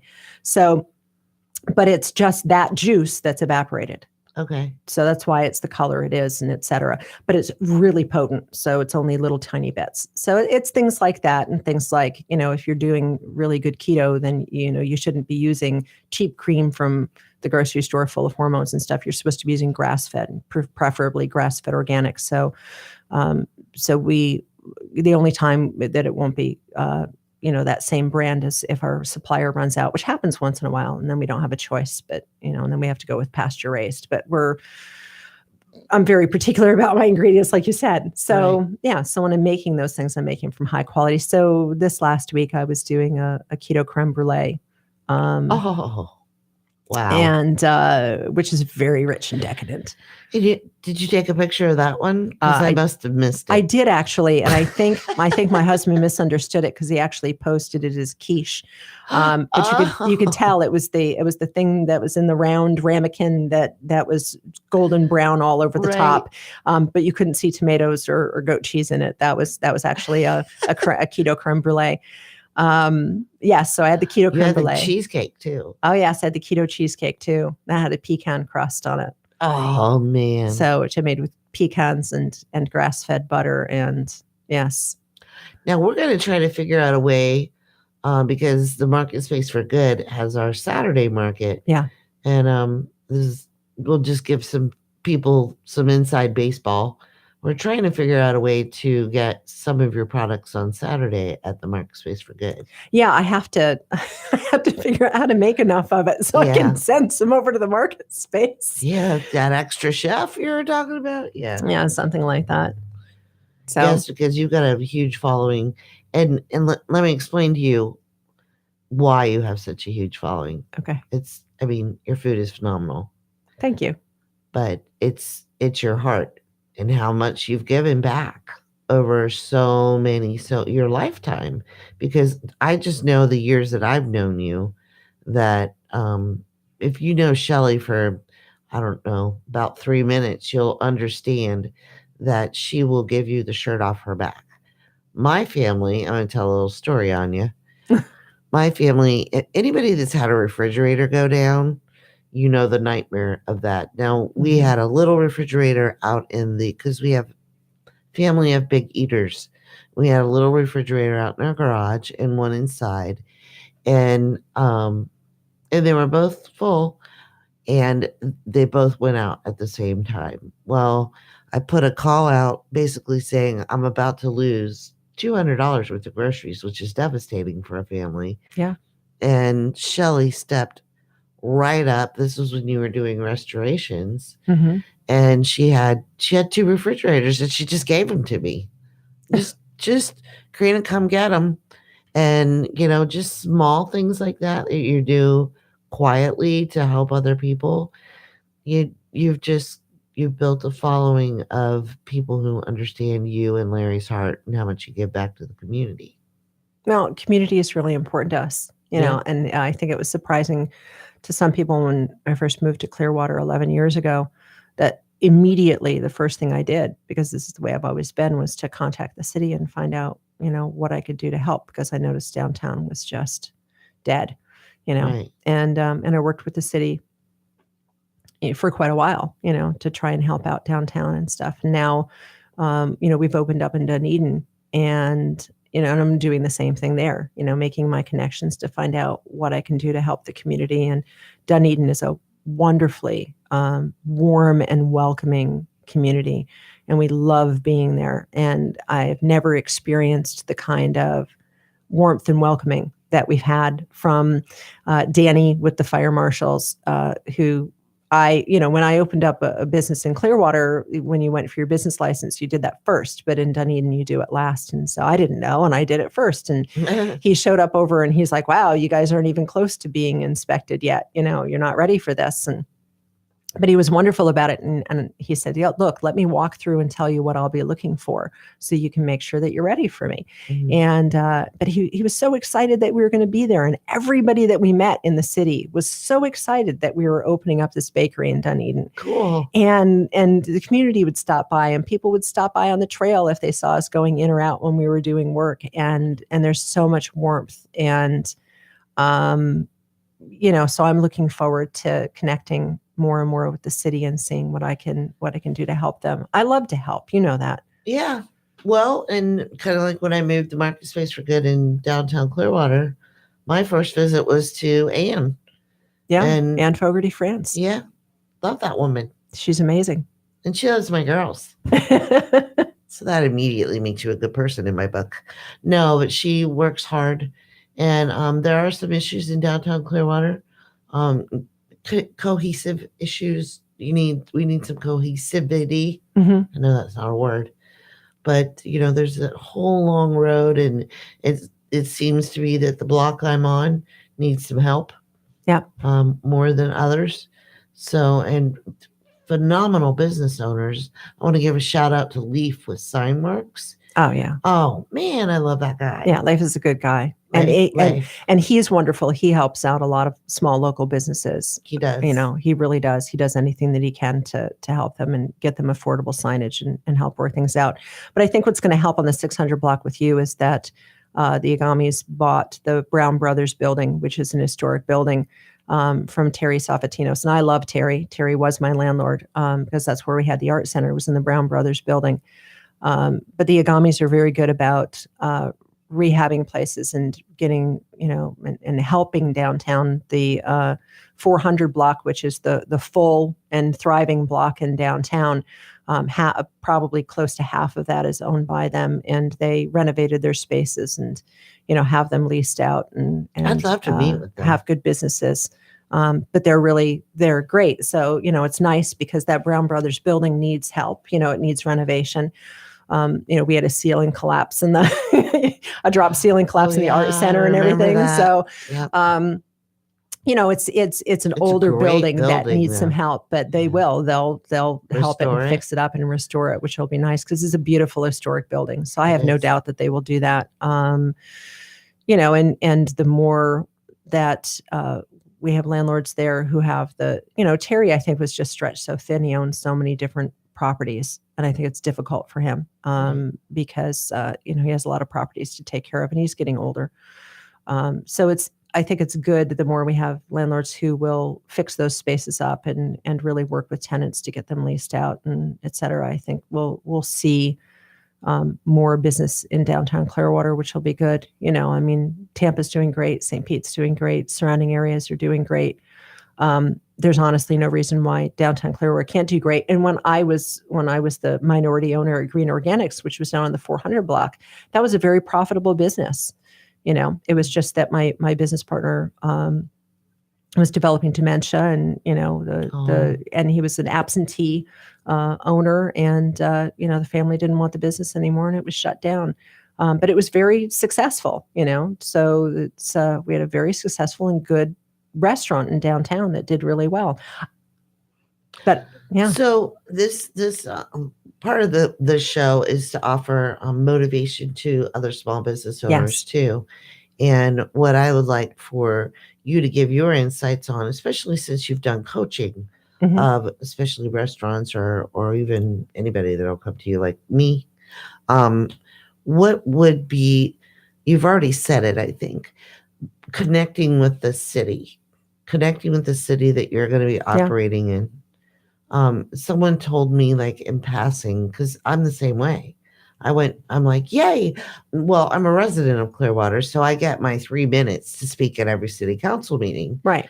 I've just been off in another neighborhood and hadn't had time, but I'm down there now. Yeah. I will be at every city council meeting. Love you guys. You're going to hear from me every city council meeting, because why not use my 3 minutes? Right. And people don't understand that. Every resident, even Dunedin, it's a law, actually. You get 3 minutes or whatever minutes to speak to about anything. Yeah, and you should. It doesn't even have to be on the agenda. You should get involved. Yeah. So as a small business owner, the person that I was talking to, they're like, oh, I don't even bother with that. Well, you should, because the reason why we're not getting effective representation, I'm not saying they're not representing everybody. No, but they're not hearing. They're not hearing from us. Right. Enough of us. There's several things that I can recommend for a small business for sure. When you're opening up, first of all, you definitely need to get involved with whatever city it is that you're opening up in. Not only so that you can understand how things are run, you also need to know who you need to talk to about what. Like, we want to put a mural on the side of the scone. And who do we talk to about that? And, who do we talk about getting picnic tables or a bike rack outside or whatever. So it's really important to connect up with your city. because the last thing that you want to do, particularly when you're new and you're just opening up, is step on toes and start out on the wrong foot. So really important to respect where you're opening and go in and find out who you need to talk to about what, and introduce yourself and talk to them. That's definitely key because, a city can help you. The government can help you as much as it can hinder you. And it all depends on the relationship that you form. And you can go in and, immediately, be up against them and going, oh, I hate your regulations and blah, blah, blah. And be an adversary, or you can go in and align yourself and meet people and make friends. And then, quite honestly, I've found with most people, they're willing to, very seldom, although I did have one person in municipal in Clearwater, one out of many, that wanted to stop you. But most people are actually there to help you. And if you go in and say, hey, look, I'm opening up, help me out. Tell me, what have I got to do? Most of those people will help you. So that's first. And regardless of what city you're opening up in, do that. Also look for your organizations. Not all of them are effective. In some cities, the Chamber of Commerce is an ineffective organization, unfortunately. Right. In others, it's more effective. So check out that chamber, talk to other businesses, find out if that chamber is really active. Like the Dunedin Chamber of Commerce has a lot of members. They have events constantly, and it's really an effective thing to be able to belong to the chamber. So that's one of the first things we've done is to join the chamber. We're also joining the Merchants Association, so look for those organizations that will help support you and help bring you business, and also that you can align yourself with. Well, and you mentioned something very important. Talk to your business owner neighbors. Talk to your neighbors. Absolutely. Absolutely. Yeah. You want to be able to talk to them. We have a couple of restaurants in Dunedin who want us to be able to bake some things specifically for their restaurant. Nice. And they were just like, no, we'll just carry your stuff. And I said, yeah, but wait, if they can just get it to the scone, they'll just come to the scone. Right. We've got Happy over at Happy's Bayou Bites. She does Cajun food, and we love Happy and the guys over there, and they're great. And I'm talking to her about creating one or two baked goods for her that are oriented, towards the type of food that she serves that would just be carried over at Happy's that people could get over there. Cool. So that's fun. You're working together, Right. It's wonderful. When we opened up, restaurants and other places in Dunedin could have considered us competition and shunned us, but that's not the way they look at it. They go, well, if there's just one more food destination, that just makes us a greater food destination. Right. And Dunedin really is a food destination these days, between Lucky Lobster, which is one of our favorites, and the standards that are around for ages like Casatinas and stuff. You've got all these great restaurants, and you have little boutique places and et cetera.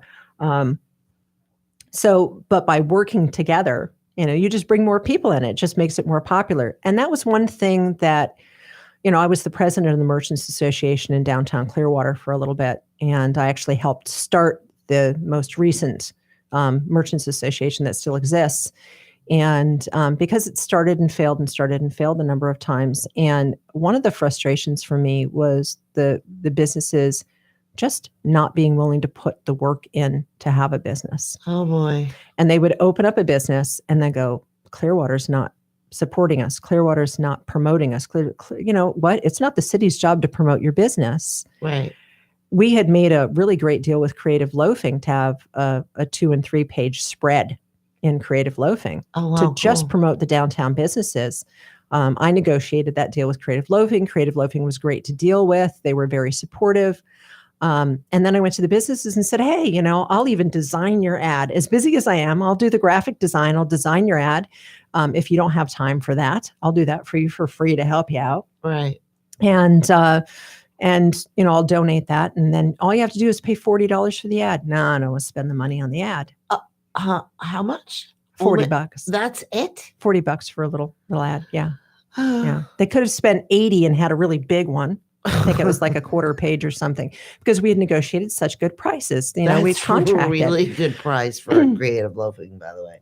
And so relying on other people to bring your business to you doesn't work. You can't do that. You gotta hustle, people. Yeah, you've got to. You can't just open your doors and expect people are going to come in and then get mad because people don't come in. You got to promote. You've got to let people know you're there. You got to stand up and shout from the treetops, You got to go canvassing. Yeah, absolutely. Absolutely. People look at me crazy when I actually tell small businesses, have you canvassed lately? They're like walking door to door. Absolutely. Yeah. Holy cow. Well, what if somebody opens the door? You introduce yourself to them. Of course you do.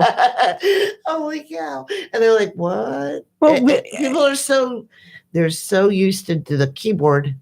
I'm like, no, open the door.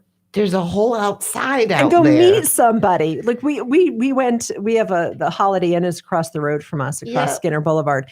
And, we've been trying to make sure we have enough baked goods at the end of the day. I've been trying to make sure I make enough so that we could take some of those and work out for the first week or so. We're finally getting to the point where we can do it. So we took some scones over with I make homemade clotted cream and I make homemade jam.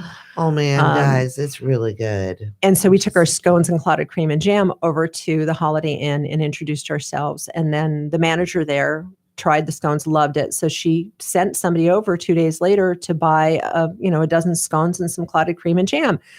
Obviously it's a wonderful working relationship. They're everybody. You should be working with everybody in your neighborhood. Then we took some scones over to Municipal Building in, downtown Dunedin. And one of the women there had been really helpful when I was, getting my utility account set up, and they're all very helpful and nice there. And so we walked in with a bunch of goodies for them too. You have to relationship building. It's about relation. And you don't have to give everything away. You don't have to go in with, we want to be able to go in with the baked goods and stuff because I want people to try them. But, it's all about, just building relationships. And some of those relationships we already had because we do frequent businesses in Dunedin. We go there for ice cream, and we go to Lucky Lobster, and we go to all these different and Happy's and all these different places. And so we had already cultivated some relationships with these guys, but those are important. You got to have those. So the first thing is build your business with the city and with people within the city who will help you make sure that you've crossed your T's and dotted your I's and done everything that you're supposed to, so you don't get slapped with fines and, all these things because you've done something incorrectly. So work with those guys, meet the other businesses, and start meeting the other businesses before you even open. Tell them you're going to open. Start telling them about what you're doing. If you're passionate about what you're doing, that passion will communicate to people you're talking to. So talk to your other business owners and start aligning yourselves with them and making relationships with them.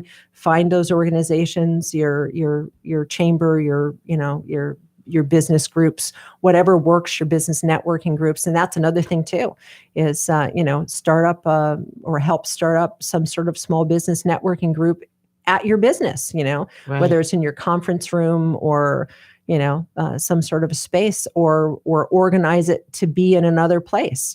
Find somebody like our place and go in and go, hey, I want to be able to start up a business networking group and I want them to meet here. Do you have space to be able to do that? And would you like to participate? And there's all sorts of ways to generate goodwill for your business and for others. Well, and a lot of them don't cost any money. They're just time. Yeah. And what you need to understand if you're starting a small business, if you're going to run a small business as a family, time is premium. Yeah. And so, and you're going to need a lot of it. Yeah. And I grew up in a small business. We had a family business. It was vacuum cleaners. Oh, cool. And at one point they had 7 different stores. And that was the way my family made their money. And when you grow up in a family business, you know what hard work is, and you know what integrity is when you're working, and a good work ethic. Because if you don't do well that week, you don't eat. Exactly. It's not like, I'm going to my job and my employer will pay me no matter how good or bad the company is doing. You get a much different attitude. And even when I work for others, I can't help but have the attitude of, is my work creating income for this business so that we can all eat? Because that's the mentality I grew up with. And also community, because community was a very important thing. And it's also important as a small business owner that you make sure that you take care of that community that's taking care of you. Absolutely. you have to give back. And if you are small and just starting out and you don't have the finances to give something back, then you give back in your time. You give your time to some local organization. Well, and what we were talking about, just rewinding a little bit, I think we were talking about it during the break, was if you're managing a nonprofit is a lot like managing a business. In fact, it is like managing a business. Yeah. So if your passion is to, and you want to get to know a nonprofit community leader or whatever, if you want to mentor them in business practices, that's huge. Yeah. And now they'll have to be flexible. You'll have to be flexible because once again, a lot of these these nonprofit leaders that I work with, they have, 1 and 2 jobs to pay the bills and to put money towards that. So the scheduling might be a little interesting. It might just be a phone call once a week, like a coaching call or whatever.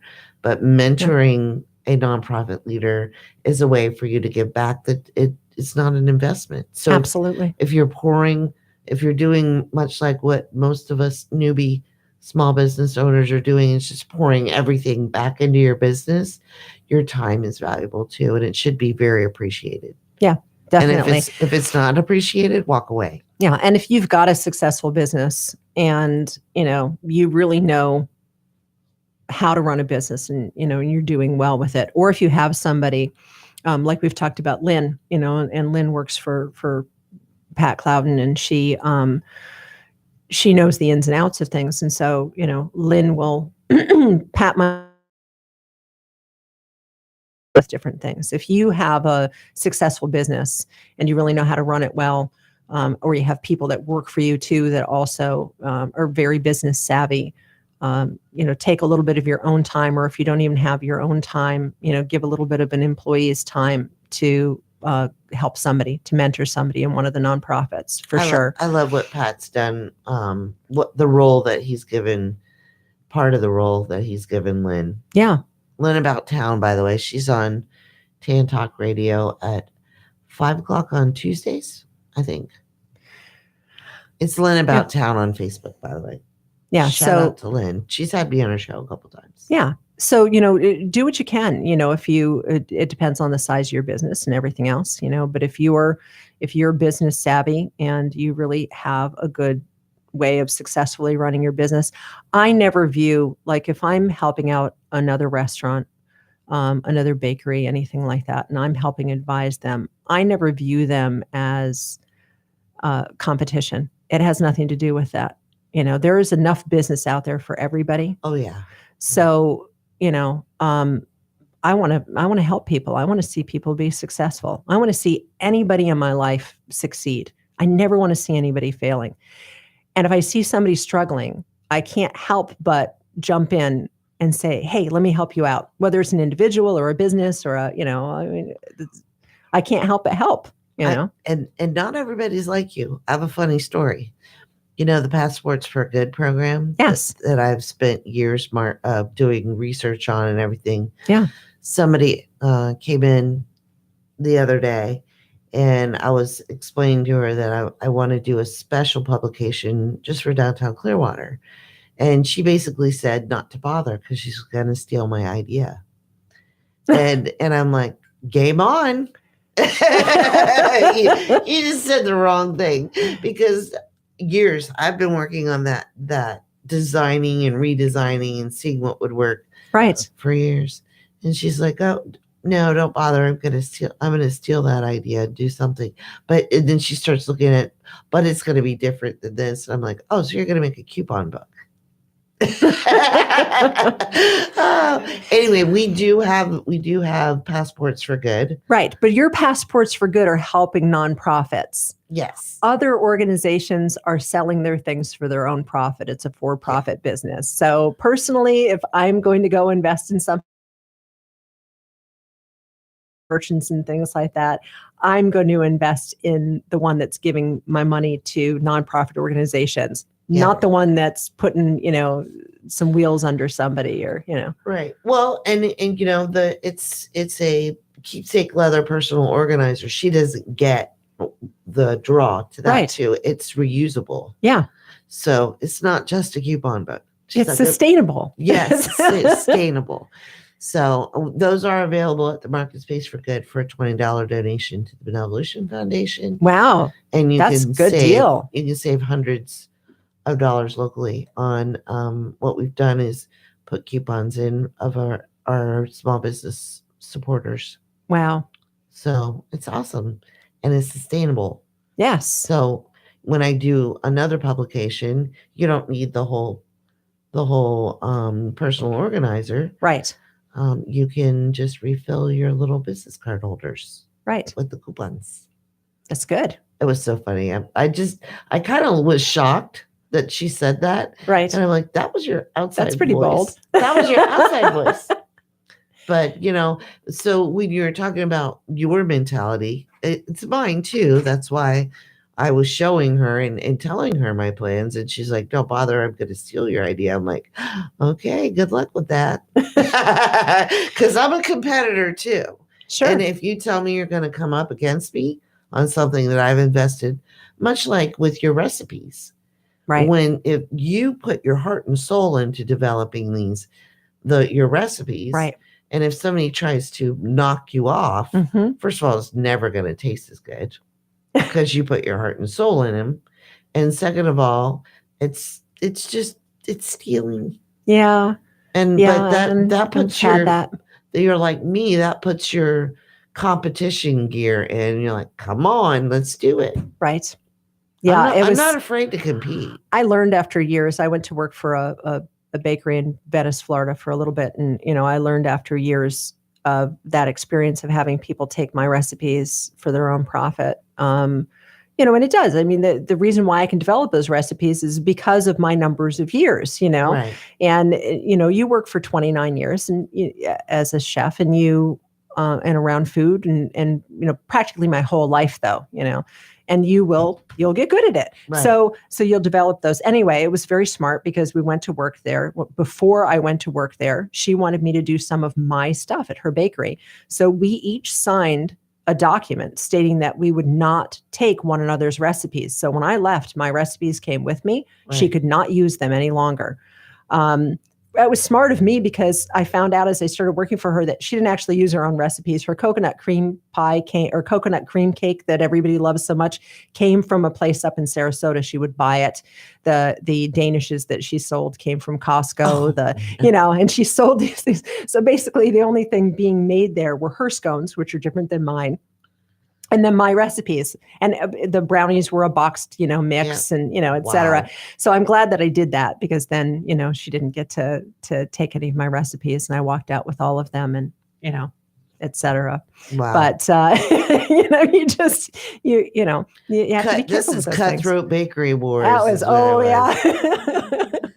So let's make sure that we let everybody know where to find you. Absolutely. It's 332 Skinner Boulevard. You can find us on Facebook. We're facebook.com/Scone Age Bakery Cafe. And we started with, just a few followers. We've got, 1,600 now. We're building it up, which is great. But if you follow us on Facebook, you'll be given updates about things, or, I'll post in the morning specials that I'm making, things like that. Also, we have our website, which is sconeagebakery.com. And on Instagram was the Scone Age Bakery. Yes. So you can find us on Instagram. Skinner Boulevard in downtown Dunedin. 322 Skinner 332. Boulevard. 332 Skinner Boulevard. Yeah. So if you're taking alternate 19 north. Yep. Take alt 19 north and just, I wouldn't go that way, honestly, because then you have to U-turn to get to us. Because there's a median in the road there. I would take Douglas. Douglas all the way to Skinner, which is just past Main Street, and hang a left, and then we're right there on your right-hand side, right at the Pinellas Trail. If you're on the Pinellas Trail and you're riding your bike by, you won't miss it. It's this cute little house. Little yellow house with aqua highlights on it. And just drop in for scones and coffee. We have the best coffee from Black Gold Coffee Roasters. He's a master coffee roaster. Yeah. Well, that's our Monday for today. This is Shop Local for Good News, Monday Motivation. We're going to put Shelly and the Scone Age Bakery's information up on our website. That's shoplocalforgoodnews.com. And we're going to share the links on our Facebook page. That's Shop Local for Good. Shop Local for Good. We'll be on next Monday, every Monday morning from 7 a.m. to 9 a.m. Have a wonderful week, everyone.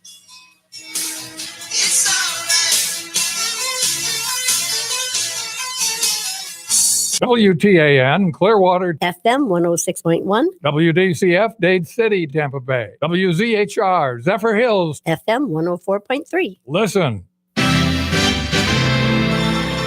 It's time for the Monday edition of Canada Calling, the news from home for vacationing Canadians. Prior Smith speaking from Toronto. Thanks for joining us. And Canada finds itself in a bit of a sticky wicket following the arrest a week ago of Meng Wanzhou, the chief financial officer of the Chinese tech giant Huawei. She was detained while traveling through Vancouver after a lawful extradition request from the U.S. Her bail hearing began last Friday, and it continues today.